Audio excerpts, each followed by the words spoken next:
சகோதரரே, எங்களுடைய கொள்கை என்று நாங்கள் இதை சொல்வோமே, அதுல நாம் தரமாக வாழ்வது தான் என்ற அமல்களுடைய அல்லாஹ்க்கு முன்னாலே அது ஒரு கூலியாக அடைகிறதுக்கு வாய்ப்பு.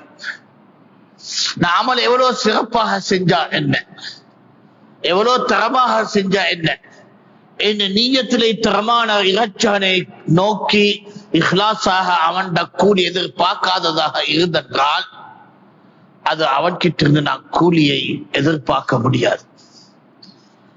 எந்த அமலை நான் செய்கிறேனே அந்த இறைச்சன் கிட்டே கூலி எதிர்பார்த்து செய்கிறேன் என்றவனா இருந்தென்றால் அவனுடைய சட்டங்களை ஒழுக்கமாக செயல்படுறதிலே நான் அவசியம் காண்பேன், முக்கியத்துவம் கொடுப்பேன்.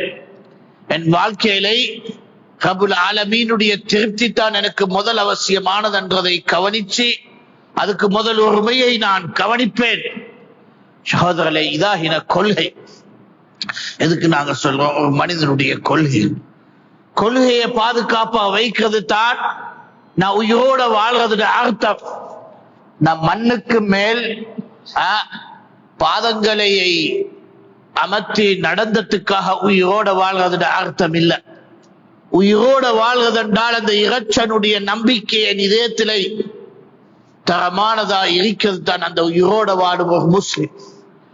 இஸ்லாத்துக்கு அவனுடைய பங்காகும், இஸ்லாமிய சமூகத்துக்கு அவனுடைய ஆதரவாகும். எப்ப அந்த அல்லாஹ்வின் நம்பிக்கை அவனுடைய இதயத்தை விட்டு கலருது, உலக ஆசைக்கு மாறுது, உலக தேவைகளும் அந்தஸ்திலும் பாயுது, அவனுடைய சொந்த தேவைகளை அடைகிறதிலையும் அவனுடைய சொந்த அந்தஸ்தை காப்பாற்றுவதிலேயே அவனுடைய குறியாக மாறிவிடும். இப்ப அல்லாஹ்வுக்காக முஹ்லிஸாக அல்லாஹ்வுடைய நம்பிக்கையோட இதயம் அடைந்ததாக இருக்குமே அவனுடைய குறி, அல்லாஹ்வுடைய பாதையை எடுத்து செயல்படுவதிலேயும் வாழ்வதிலேயும் அவன்ல இருக்கிறதிலே தியாகம் என்றதென்றும் போராட்டம் என்றதென்றும் பொறுமை என்றதென்றும் அவனுக்கு ஆசைப்பட்ட சில சிறப்புக்குரிய செயல்பாடுகளாக அடையும்.